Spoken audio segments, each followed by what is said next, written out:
zor жоғалту айтылды. Анвар зор ғалим еді. Әлі міне Азу Қаламыш Салақов білән сөйләште, ул үзе килә алмады, ама әйтергә кушты. Без һичшиксез аны зор олы ғалим итеп беләбез. Ул Татарстанның атказанган фәнешле кеше. Аның санап бетергесез хезмәтләре, китаплары. Әнвәрнең йөзе тулы нур иде, елмайып балкып тора иде. Мен аны ерактан гына сенәшеп киттем. Кем белгән, әгәр дә шушындый хәл буласын белгән булсам, токтап аның белән озак итеп сөйләшеп утырган булыр идем.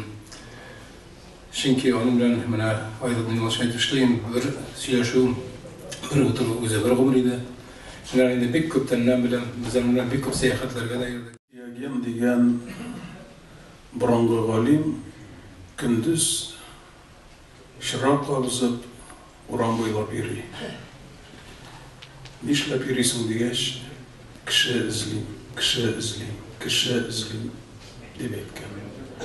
Менә Әнвәр Хәйри шушы көндез чырак кабызып, я булмаса иң көчле фарлар кабызып, эзләп йөри торган олы шәхес.